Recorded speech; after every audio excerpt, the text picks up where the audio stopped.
Hello everyone, this is Coach Connie Osorio, and for this video, we will learn how to set up your Neuracash account, and we will also learn how to transfer funds to your designated bank. Plus, malalaman din natin kung paano tayo magsiset nung check pick up natin if we want that cash out option. So if you find this video useful to our IMG community, please do not forget to hit that like button and share it to other people. And also, if you're new to this channel, please don't forget to subscribe. So let's start setting up our Neuracash account. Okay? Just like on the previous video wherein pinakita natin kung paano gamitin si Neuracash for our bills payment. Let's see, ano ba talaga ang Neuracash? Ulitin natin, it is an e-wallet facility exclusive for us, for IMG members. Again, this is designed to pay for your Kaiser, your most 18, you can top up on Soldivo funds and other IMG transactions. But this particular video, magpo-focus tayo sa transferring of funds. Ayan, kailangan may bank tayo ngayon. Okay? So for a start, you need to log into our powerful portal and then supply your user ID, your member code, that is your password also, and then hit the login button. You will be forwarded to our very beautiful portal. All you need to do is to go to my dashboard in this portal. And then makikita nyo dito po sa my dashboard ninyo yung Neuracash area. And then ang kailangan lang gamitin or gawin is click the view balance from the Neuracash area. Okay? And then you will be forwarded to this environment of our Neuracash. Makakakita kayo ng button saying download app. And ayan o, naka-indicate talaga that this is for IMG internal use only. Okay? Pagkatapos niyan, pagka nag-download app ka, you will need to register your Neuracash from this login page. Ayan, wag mo na magla-login, just click the register button first. Okay? And then, makakakita kayo ng ganitong page wherein you need to enter your email address here plus your desired password twice. Ayan, repeat the password exactly the same. Okay? And then, para lang tayong sa sign up sa mga account natin just like email. After doing that, pag naipasok na natin lahat ng information, don't forget to check this I'm not a robot for the reCAPTCHA area. Then click that create account button. Okay? You will notice na pagka click nyo yung create account button, you will see a notification here that they have sent an email to confirm your account. Ang kailangan lang po natin gawin ay buksan ang email. Makakakita tayo ng ganitong sample email notification from our Neuracash. And then, ang gagawin lang natin is to look for that confirm my account hyperlink. Click nyo lang po yan. You will be forwarded to your browser or kung phone ang ginagamit, you will see on your screen this successful message. Okay, so client validation successful, please log in again. So go back to your Neuracash login button, login page, and this time you hit the login button kasi naka-register na tayo. So tapos na yung registration process. This time, yung ginamit yung email and password to register, that's the same email and password to use for login. So go ahead and enter your email and then your password and then hit the login button. Alright, so hindi po muna tayo papasok doon sa mismong Neuracash environment. Ang kailangan po natin gawin is a validation or verification process. Very natural po ito sa lahat ng mga e-wallet facilities for security purposes. Kailangan i-identify muna or i-verify yung identification ninyo. So for Neuracash itself, you need to complete the necessary information for this page. Ayan. Please submit any valid government ID, meaning kailangan ready yung ating photo or picture of the valid government ID that you have. So ano-ano yung mga available or tinatanggap ng Neuracash na valid government IDs? So that is, those are driver's license, birth certificate, passport, SSS ID, GSIS ID, Unified ID, and Voters ID. Ayan po yung available. Okay? So just select kung ano man ang meron kayong available dyan. And then, after that, also enter the ID number of that particular type of ID that you have Input again your email address and don't forget to select files. Ibig sabihin po, again, ready yung picture ng ating valid ID. So malalaman nyo na fully uploaded yung inyong ID kapag nakita nyo na yung file name dito sa ilalim. Ayan. After that, pag ready na, kumpleto na at correct na yung mga information, just hit the submit button and then that's it. Makakakita kayo ng ganitong notification kung ano yung inyong in-upload na valid ID. In this case, passport, makikita nyo yung ID number na naipasok nyo. Kung sakali nagkamali, there's always a delete button here on the right side. Now, if you want to add more, pwede naman din po. Okay? But, sufficient na po yung isang valid ID. And then pagka ganyan, kailangan na nating i-click yung submit for activation. And that's it. That's how easy it is. Naka-activate na yung Neuracash nyo, magla-login na lang uli kayo at pag nag-login kayo using your email and your password, ayan na yung homepage ng ating Neuracash. Okay? So, kung makikita nyo yung itsura niya, meron ditong menu. So nakalagay dito hindi pa masyadong fully verified kasi nga nasa half pa lang, wala pa tayong masyadong ginagawa. Dito sa ilalim makikita nyo yung email, may edit profile dito, may photo area dito. At ito yung pinaka-dashboard niya wherein makikita nyo dito yung available balance. So pagka nakita nyo yan, nakikita nyo rin dito sa ilalim na kung anong meron dito sa dashboard, meron din dito sa menu. So may balance transfer dito, meron din dito. Bills payment, meron din po dito. Cash out and transactions. Of course, may log out button din. Okay, ayan. Diyan nakikita yung ating available balance. Alright? So, unang-unang gagawin is to go to the edit profile button. Mag-i-input tayo ng profile natin, your own basic information. So, just go ahead and type all the necessary info. Ayan, nandito po tayo sa part na to, sa info, sa profile nyo.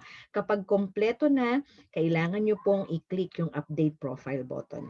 And then after that, punta tayo doon sa picture. Ayan, pwede pong mag-upload ng picture although it's optional. So, paano mag-upload ng picture?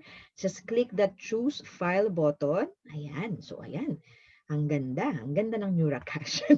Okay, so pagka na-choose na natin yung ating sariling photo, just go ahead and crop it the way you want it and then click the upload picture button pag ready na. Makikita nyo ngayon na nag-take effect na siya dito sa part na to, nandun na yung picture nyo.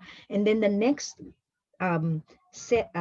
step is to click the cash out. Ayan, ayan na po pinakita, cash out button. Dito makikita nyo po sa cash out natin yung mga options for cashing out your commission.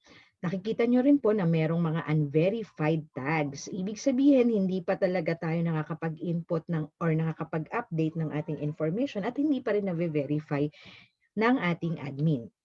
So for example, gusto nating mag-update ng isang cash out option but make sure na tama po lahat ng i-update natin. Okay. So for example po, gusto kong i-update, gusto nating i-update yung ating GCash. Okay. Although hindi pa activated sa Neuracash natin, makikita natin na nandito yung GCash natin, mas maganda na rin po na i-update natin lahat para i-activate man ni Neuracash, ready na yung information natin. So dito lang po siya ini-input. Ayan, tinakpan ko muna yung aking information. And then pagka okay na, just click the update button. Okay. Makikita nyo po, every time mag-a-update kayo ng bawat option, makakakita kayo dito sa ilalim ng isang maliit na message saying done and then GCash info updated. So makikita nyo naman po na that is successfully updated already. Next is, mag-focus tayo doon sa mismong gusto nating mangyari, yung bank transfer option. Okay?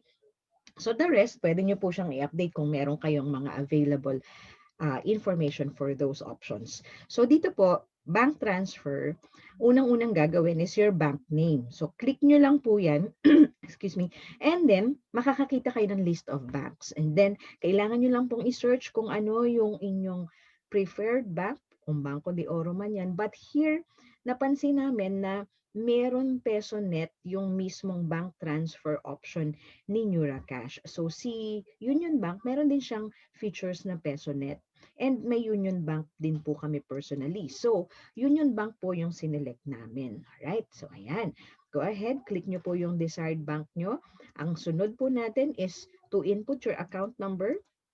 Next is to input your account name. Just make sure walang mistake. And then yung account type. Makakakita kayo ng option na ganito.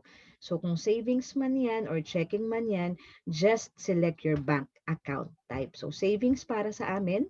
Okay? Ayan. So maa-update na siya dyan. At huwag kalimutang i-click yung update button at makakakita kayo uli ng ganitong message sa ilalim saying done, bank transfer info updated. Alright? So, ganyan po lagi.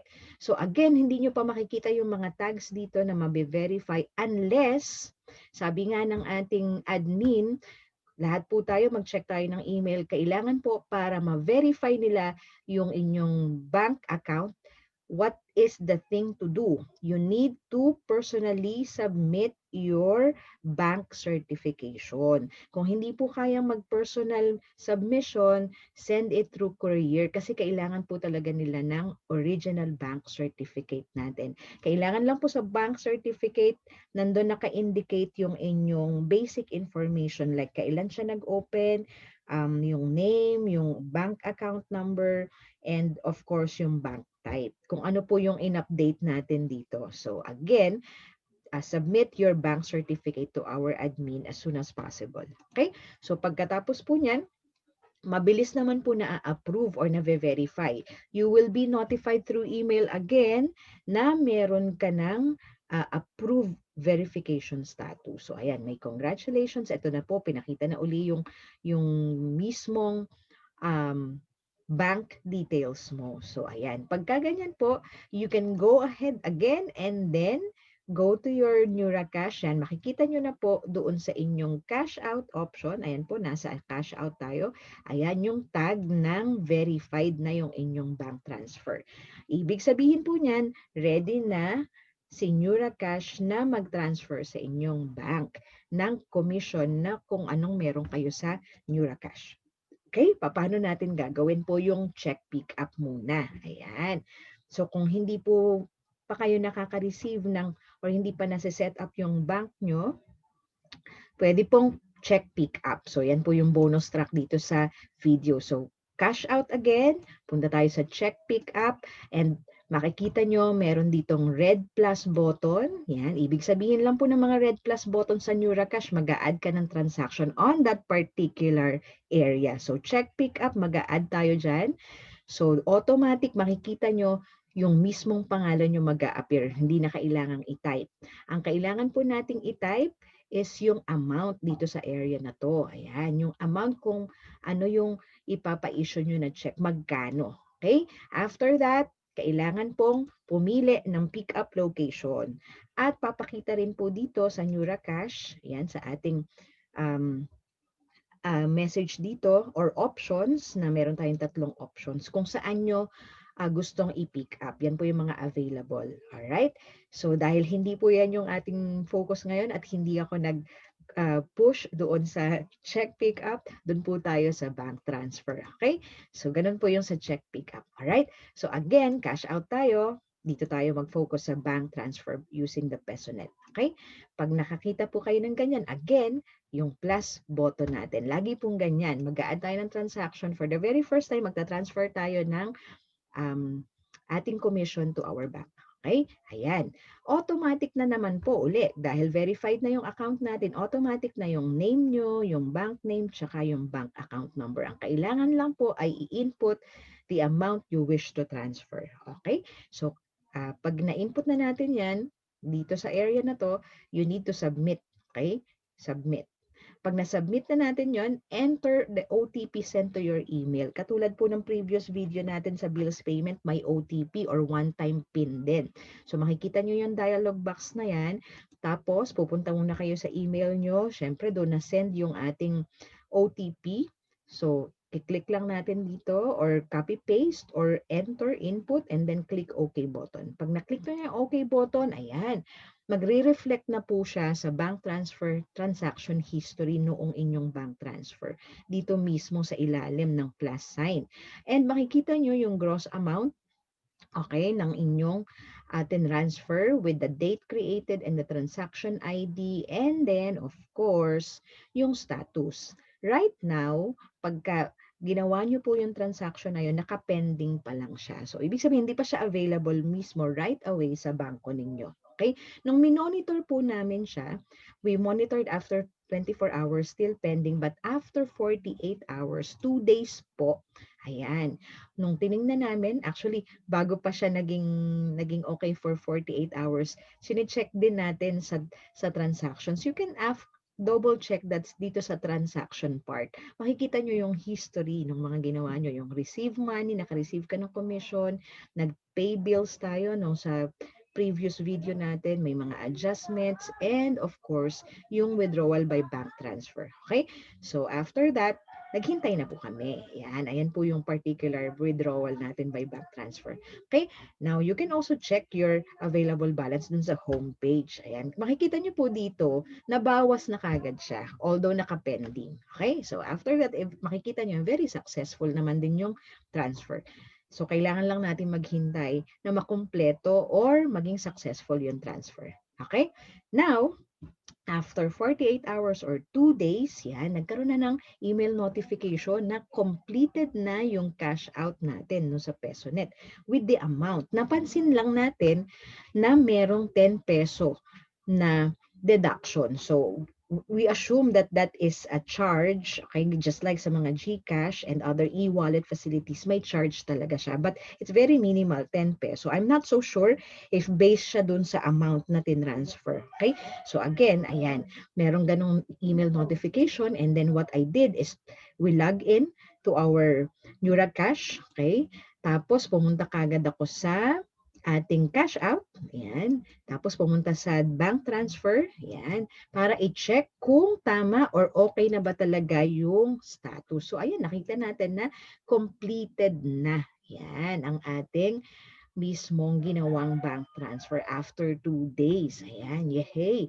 So, kung ganyan, you can go ahead and check your bank, your bank balance dun sa particular bank na yon, and yan, makikita nyo na na-transfer na yung inyong commission dun sa inyong bank account. But still, this is an e-wallet facility. We have to make sure na secured po ang ating ginagawa. Every time we use facilities like Neuracash or e-wallet, don't forget to always log out. Okay, so ayan po yung log out button natin. Make it a habit that you log out your Neuracash every after transaction. So again, ayan po yung ating bank transfer, how to set up your Neuracash, and then magba-bank transfer. If you find it useful, again, like, share, and subscribe on our channel. So this again, Coach Connie Osorio saying, enjoy your Neuracash and let's help more and more people here in our community. Bye po!